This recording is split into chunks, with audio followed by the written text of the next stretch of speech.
안녕하세요. 중고차 골라주는 남자입니다. 저번 시간에 우리 하이브리드 차량에 대해서 기본적인 메커니즘이나 기본 개념, 왜 하이브리드 차를 사야 되는지, 연비, 혜택 중요하다고 했어요. 얼마나 연비가 좋은지 한번 둘러봤고요. 혜택에는 취득세 감면 40만원, 개소세 감면 100만원 받을 수 있다고 했어요. 단점은 없냐?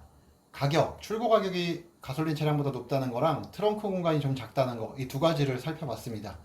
자, 그럼 이제 두 번째 시간에서는 실질적으로 우리가 구매를 고려할 수 있는 하이브리드 차량들을 비교를 좀 해드릴 거예요. 시청하시기 전에 구독, 좋아요 버튼 부탁드릴게요. 시작합니다. 이제 이 자료가 어느 정도 눈에 들어오시나요? 제가 1회부터 여러분들께 쭉 보여드리고 있는 중고차를 구매할 때 내가 한 달에 지출하게 되는 금액을 어떻게 고르는지를 보여드리는 표입니다. 이 해당 차량들은 현재 우리나라에서 생산되고 있는 하이브리드 차량들을 나열을 한 거고요. 그 차량들의 공인연비입니다. 그리고 배기량, 신차 가격, 이거는 최상위 트림을 기준으로 한 거예요. 그리고 차량 가격에 따른 취등록세, 여기 취등록세에서 40만원 우리 혜택 볼 수 있다고 했죠. 적용한 겁니다. 연유류비, 기본적으로 10,000km를 주행한다는 가정, 그리고 휘발유가 1,780원이라는 가정 적용한 거예요. 그리고 자동차세, 1년에 한 번 자동차세 내야 되죠. 보험료는 나이나 조건에 따라 너무 판이하게 다르지만, 그렇다고 이 보험료를 제외하고 월 지출액을 따지는 건 좀 크게 무리가 있어요. 이 보험료가 차지하는 비중이 꽤 높거든요. 평균적으로 100만원 정도라고 가정을 하고 계산을 하는 거예요. 자, 1년 차에는 차량 가격, 취등록세, 유류비, 자동차세, 보험료 더한 금액을 표시를 한 거겠죠. 해가 지날수록 연유류비, 자동차세, 보험료 이것들을 더해 나가는 겁니다. 이 차를 구매해서 5년 차가 됐을 때 총 3,931만 원을 지출을 하게 되는 거예요. 그리고 나서 이 차량을 판매를 하겠죠. 2016년도 하이브리드 모델과 2021년식 하이브리드 모델을 갖고 있는 차량은 소나타와 그랜저밖에 없어요. 아반떼 K5, K8 이런 것들은 2016년식 하이브리드 모델이 없습니다.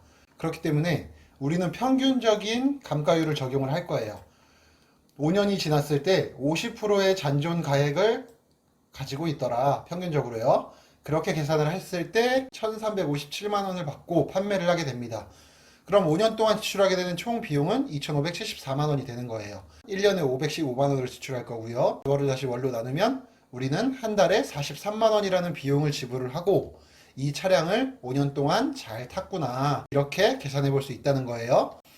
앞으로는 이 표를 보여드릴 때 지금 드렸던 이 설명들을 또 드려야 될지는 모르겠는데, 일단은 이 개념을 기본적으로 알고 제 영상을 봐주시면 감사하겠습니다. 중형차를 기준으로 했을 때 하이브리드 모델 소나타나 K5를 샀을 때는 한 달에 51만 원에서 53만 원 정도의 지출이 발생을 한다, 이렇게 알 수 있는 거고요. 그리고 대형 그랜저 K8 대형을 샀을 때는 뭐 그랜저가 좀 많이 비싸요. 이거는 사실 연비가 조금 K8보다 낮기 때문인데 배기량이 더 크죠. 뭐 가속력에서는 이점이 있을 수 있어요. 하지만 한 달에 지출되는 비용은 64만 원으로 K8보다는 6만 원이라는 비용을 더 지출을 하게 됩니다. 여기 투싼, 스포티지, 그리고 산타페, 소렌토. 하이브리드 차량을 구매를 고려한다고 봤을 때 내가 한 달에 감당할 수 있는 비용을 계산을 해서 내가 이 정도의 차를 운행할 수 있겠구나 라고 가늠을 해보시면 되는 거예요. 그래, 뭐 사면 되는데, 조금 전에 제가 표에서 보여드렸죠. 근데 제가 보여드린 거는 10,000km를 기준으로 했을 때였어요. 하이브리드 차량이라는 거는 앞에서 보셨듯이 연비가 가장 큰 이점이라고 했죠. 그렇다라는 건 주행거리가 많은 분일수록 하이브리드 차량을 구매를 고려할 가능성이 크겠다라는 거에 중점을 두고 15,000km를 주행했을 때, 20,000km를 주행했을 때, 30,000km를 주행했을 때 내가 한 달에 지출하게 되는 비용이 어떻게 달라지는지 계산을 했습니다. 이거 동일한 모델 가솔린 차 사면 얼만데?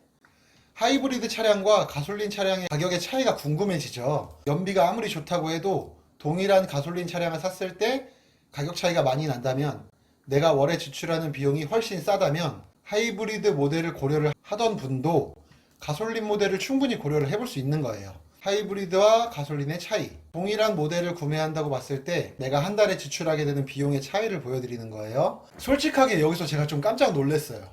저는 하이브리드 차량이라는 건 기본적으로 연비를 중점으로 사는 차량이기 때문에 최소한 10,000km에서는 가솔린 차가 더 지출이 적지 않을까라고 생각을 했는데, 주행거리가 많지 않은 분들도 이 차량들을 하이브리드를 구매를 하는 것이 가솔린 차량을 구매하는 것보다 내가 월에 지출되는 금액이 조금이나마 작다는 걸 보실 수 있는 거예요. 키로수가 늘어남에 따라서 내가 한 달에 지출되는 금액은 크게 차이를 보입니다. 정말 키로수가 많은 분, 1년에 3만 킬로를 주행을 하는 분은 가솔린 차량보다 하이브리드 차량을 구매하는 게 무려 작게는 8만 원에서 많게는 15만 원까지 차이를 보입니다. 15만 원이라는 차이가 별로 크게 다가오시지 않을 수 있는데, 어찌 보면 동일한 가솔린 모델을 비교했을 때 차 급을 넘나드는 가격 차이예요. 월에 15만 원을 덜 지출하고 차량을 운행할 수 있다는 건 그만큼 하이브리드 차량의 매력이 높다는 걸 저는 여기서 느낄 수 있었어요. 여러분들께도 그 점을 말씀드리고 싶었고요. 자, 근데 이제 검증을 해야 돼요. 도요타는 아주 오래전부터 하이브리드 기술을 갈고 닦았기 때문에 이렇게 연비가 좋게 나온다라는 건 우리가 입증을 한 거죠. 근데 우리나라 국산차, 국산 하이브리드 모델도 이 공인연비가 나올 것이냐, 이게 너무 궁금해지는 거죠. 우리 실제 공인연비가 나온다라는 검증을 거치고 난 후에야 비로소 가솔린 차보다 이만큼의 경제적인 이득을 취할 수 있구나라는 걸 입증할 수 있는 거예요. 자, 볼게요. 근데 진짜 연비 그만큼 잘 나와? 그랜저를 보겠습니다. 공인연비가 16.2km예요. 실제로 그랜저 하이브리드를 주행을 하는 실제 오너분들이 인터넷에 올려주신 실연비를 퍼온 겁니다. 보통 16km 이상, 평균 연비 17km, 16.2, 공인연비만큼 나오는 거죠. 리터당 19km 수준, 무려 21.3도 나오네요. 평균적으로 따져봐도 공인연비인 16.2km는 충분히 마크를 하는구나 라는 거를 우리는 여기서 알 수 있을 것 같습니다. 자, K8입니다. 공인연비가 18km가 나온다고 해요. 동일한 차급인데도 불구하고 그랜저랑 차이를 많이 보이죠. K8은 하이브리드 모델이 엔진이 1600cc로 나왔어요. 2400cc인 그랜저보다는 연비가 좋을 수밖에 없을 것 같아요. 실제로 18km가 나오느냐? 실연비 18.2, 누적연비 19.7, 20km, 20km, 22km. 와, 실제로 공인연비보다 더 높은 실연비를 실제 오너분들이 증명을 해주셨습니다. 자, 산타페 소렌토.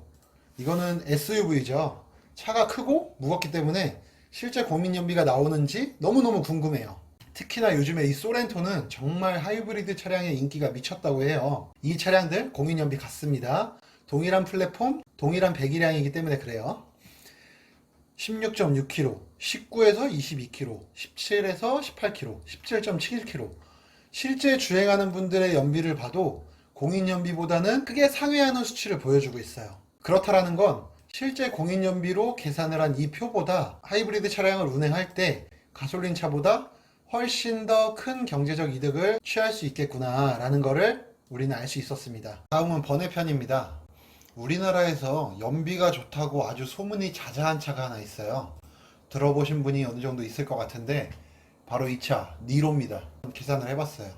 만 킬로는 46만원, 3만 킬로를 주행할 때는 62만원의 월 지출액을 보여주고 있습니다. 니로의 차급은 살짝 애매하긴 한데 월 지출액은 46만원에서 62만원까지 보여주죠. 키로수가 작은 분은 아반떼, 키로수가 3만 킬로를 주행하는 분은 K5 정도의 월 지출액을 보여준다고 볼 수 있어요. 솔직히 저는 이 차량이 디자인이 그렇게 마음에 들지 않기 때문에 K5 하이브리드 모델을 선택을 하겠습니다. 이건 뭐 개인 취향의 차이예요. 그 다음은 캠리, 렉서스입니다. 과거부터 엄청난 하이브리드 기술을 축적해온 우리 도요타의 간판 모델들이에요. 캠리는 62만원부터 79만원, 렉서스는 87만원부터 104만원의 월 지출액을 보여주고 있습니다. 혹시나 이 차량의 구매를 고려하고 계신 분이 계시다면 월 지출액이 이 정도 들어가는구나 알고 가시면 되는 거예요. 자, 우리 채널은 중고차를 소개시켜 드리는 채널이죠. 그래, 하이브리드 모델 좋은 거 알겠고 중고차를 사면 어떻게 되는데? 2016년식 제가 중고차로서 가성비가 좋다라고 말씀을 드렸던 5년이 경과했거나 10만 킬로 이상을 주행했거나 이 조건을 만족하는 하이브리드 차량은 소나타와 그랜저밖에 없어요. 아반떼, K5, K8, 투싼, 스포티지, 산타페, 소렌토. 이 차량들은 2016년도에 하이브리드 모델이 아예 존재를 하지 않습니다. 그래서 우리가 중고로 고려해 볼 수 있는 건 소나타와 그랜저밖에 없겠죠. 신차 대비 중고차를 구매했을 때 월 지출액의 차이를 보여주고 있고요. 그 차액은 소나타를 구매했을 때는 10,000km부터 30,000km까지 월 지출액이 얼마나 차이가 나는지, 그랜저를 구매했을 때는 또 마찬가지로 얼마나 차이가 나는지를 보여드리고 있는데, 5만원에서 8만원이라는 이 금액은 여기서 또 한 번 제가 충격을 받은 게 있는데요. 중고차를 구매한다고 했을 때 제가 생각하는 일반 가솔린 모델의 차량을 비교를 해보면, 만약에 신차가 10,000km를 주행했을 때 53만원의 월 지출이 발생한다. 그러면 중고차를 구매했을 때 최소 30만원 초반대까지는 가 있어야 중고차를 구매할 매력이 있다라고 생각을 해요. 근데 어떻죠? 불과 5만원에서 8만원밖에 차이가 안 나는 거예요. 여기서 우리는 2016년 그랜저 하이브리드 모델과 이 지금 신차 페이스리프트 된 그랜저 IG 신차가 불과 7만원, 6만원, 7만원, 5만원 이거밖에 차이가 안 난다. 그러면은 무조건 신차를 사라고 추천을 드릴 수밖에 없어요. 여기서 이제 결론을 말씀드리겠습니다. 하이브리드 모델을 비교했을 때 내가 세단을 구매를 고려한다 라고 했을 때 가장 가성비가 좋은 건 단연 K8입니다. 디자인을 잠깐 보고 올까요? 이렇게 생겼습니다.